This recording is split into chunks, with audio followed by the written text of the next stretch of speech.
As of the time of recording this, Xbox One and PC's pre-download for early access has started. Digital pre-orders should be able to download it on Xbox One and PC right now. Whether or not you have early access or not should be able to preload as well. For retail versions of it, apparently those emails haven't been sent out just yet, but we're ramping up into weekend 2 for the Xbox One, PC, and PS4 crossplay Modern Warfare beta weekend. Today, I figured we'd look at the changes coming from week 1 going into week 2, very much so how we did last week as well, ramping up to go into weekend 1 of the beta. The changes that we could expect from the alpha to the beta, well, here let's talk about what we can expect from what we've played so far with beta weekend 1 and what is going to be changing for beta weekend 2. Hopefully this keeps you in the loop and lets you guys know everything that you should, so you can jump in tomorrow with the early access and then the open beta all weekend long and get the most out of your experience. That said, we have 20 things here up on the docket today, so we got a lot to talk about, so let's just jump into it. First things first, let's talk about the content additions coming within this second weekend of the beta as compared to what we saw last week. So firstly, we'll see another level cap increase more than likely. Right now, it is still rumored to be level 30, and my guess is that we'd see that happen at the open beta period, whenever we jump in maybe on Friday, possibly Saturday, whenever we see Ground War introduced, which we'll talk about in just a second, but I wouldn't anticipate that as of tomorrow, simply because for PlayStation 4 users, your stats will carry over from weekend 1 of the beta. Do note that your stats will not transfer from the beta to the full launch of the game, but from beta weekend 1 to beta weekend 2, PlayStation 4 users, if you're already max level 20, you'll still be max level 20 tomorrow, but Xbox One and PC early access players will not have any rank associated with them just yet, so they'll have to get up to 20 before any cap is increased. So my guess is that'll happen Friday or Saturday, but then the second thing to look out for in changes is that we'll have new weapons as a result of that level cap increase. If the level cap is that rumored level 30 in the beta for the final adjustment, then we're looking at the inclusion of the 3 weapons of the FR556.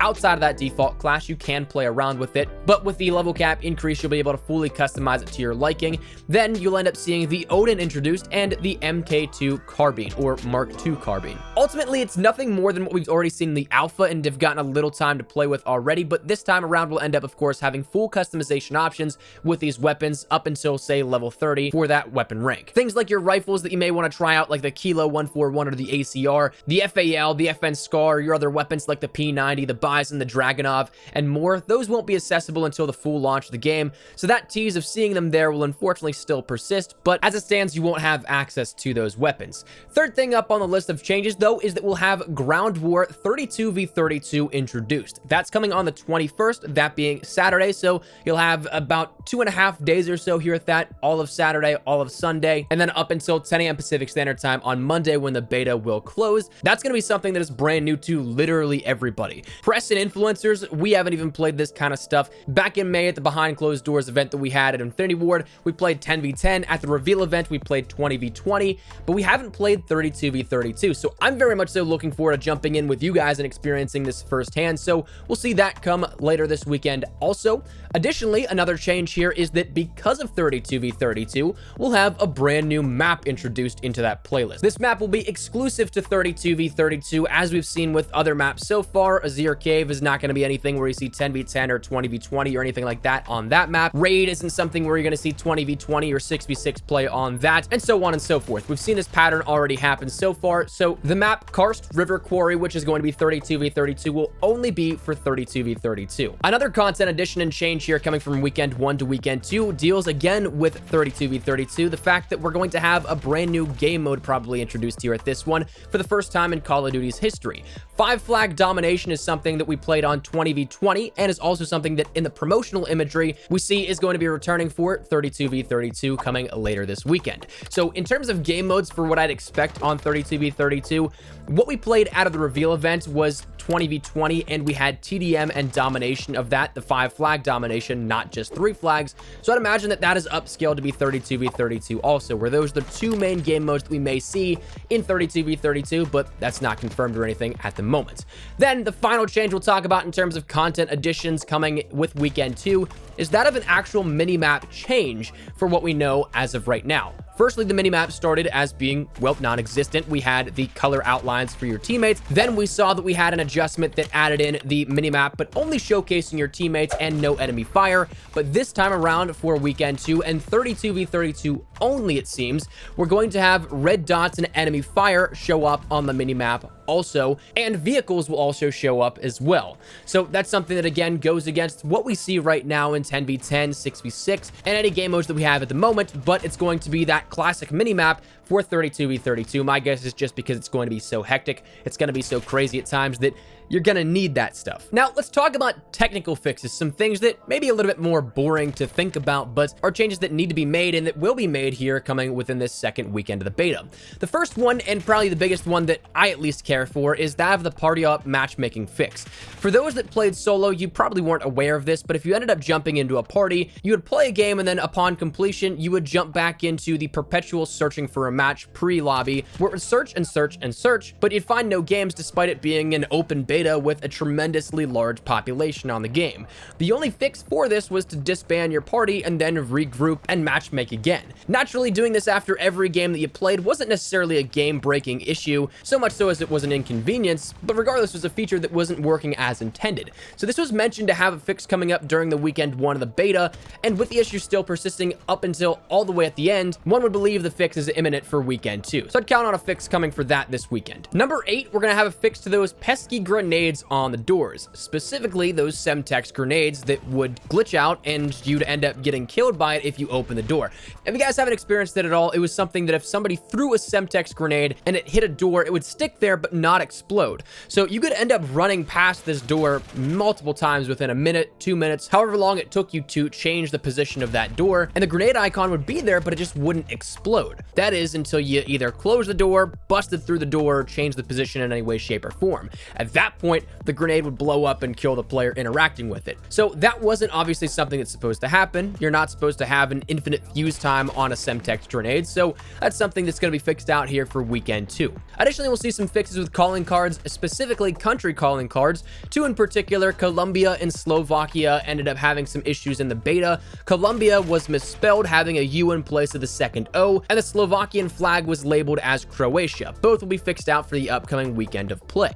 After that, some weapon attachments will be fixed out for their specific unlocks. Some weapons were not allowing for further weapon progression. That should again be fixed out for this weekend as well. One big thing that was mentioned should be coming as a fix here is that of players getting stuck on the map. Right now, the current listed issue is on random places across the map, a player might get stuck in their current position and is unable to move. We're taking a look at these and should have these locations fixed for weekend 2. But right now, I'm unsure if this means it's in relation to, say, environmental clipping. I've seen issues with that personally, where a player could step up or try and move into a different location, but the player would then inadvertently fall into a little slip or crevice that really shouldn't be there and is unable to move. I think one of the ones that was most prominent was that over by the truck inside cave on Azir Cave, where you could jump onto that and then climb into the overlook. I'm not sure if it's that sort of stuck or if it's literally referencing players legitimately just running and locking up in place around the map as an unrelated issue to world clipping. So we'll see what has changed with that one come tomorrow and the weekend 2 beta, but outside of that, we also see that spawns may be seeing some adjustments here with this. This issue is being monitored considerably. We've talked about spawns and how in sometimes terribly atrocious they are. Sometimes they just don't favor the player, but are some things you can work around, but others you can literally get shot while you're spawning. While no specific timetable for these fixes is being given just yet, it's not insane to assume that we'll see some tweaks at some points during the weekend 2 with how much data and feedback was already presented from weekend 1. Additionally, Infinity Ward would probably want to test new spawns and any logic adjustments before launch with actual player data and feedback for those while the chance is still there. One fix that's looking to be made here for weekend 2 also is that of one that really will affect the crossplay beta. Right now, out of PlayStation 4, there was an issue with the mouse and keyboard drop shotting mechanic. The animation for this was an instant drop. There was no in between of standing to crouch to drop as you normally would see the animation go. It would just straight up go from 0 to 100. You'd be shooting at a standing enemy and then in 1 frame's notice, they'd be instantly on the ground. So that's something that, of course, with the crossplay beta being a thing with mouse and keyboard players being available to play with the general populace. This is going to be something that's looked to be fixed out, but may not necessarily make it into this upcoming weekend. But even though it should be, if it is not something that is possible to be added in as a change, it's going to be 100% removed for the full launch of the game. After that, some visuals are going to be fixed out here in the sense of potential fixes for viewing dark rooms from the outside looking in, where that global lighting creates some sort of lens flare and cuts down on visibility. That was something that players have expressed interest in seeing because there was many number of issues reported where players couldn't see into players shooting back at them. So that'll be something that is fixed out here for this. On top of that, we'll end up seeing the matchmaking washout fixed, where if you ended up finishing a game, sometimes your game would bug out and go all white or all black, or sometimes a combination of both. This was mentioned to have a fix coming in weekend 2 also. Then we end up seeing that we have a cruise missile fix incoming that should just fix out any of the bug that players had where it would get stuck on that initial launch sequence and initial deployment screen. To my knowledge, I don't know if this was something that was random or if it happened all the time, but that should be a fix coming for weekend 2 as well. I didn't really use the cruise missile outside of day 1 all that much, but additionally, we'll end up seeing that we have some fixes for game stuttering. This was something that I noticed a lot and sometimes got me killed depending on the engagement that I was going into. Apparently, this happens more so near doors than anything else and is something that was already being looked at within weekend 1, but should have a possible fix coming for weekend 2. If again, not just like how we saw that mouse and keyboard fix coming, if it's not fixed out for weekend 2, it will be there for the full launch of the game. Now, other issues that do possibly have a fix incoming for this weekend 2, but again, if not coming in this weekend, will be seen in the full launch, include things like the smoke grenade view discrepancy. For those of you guys that don't know about this happened and persisted in the alpha and even came over into the beta, despite there being some talks of fixes maybe happening for the weekend 1 of the beta also.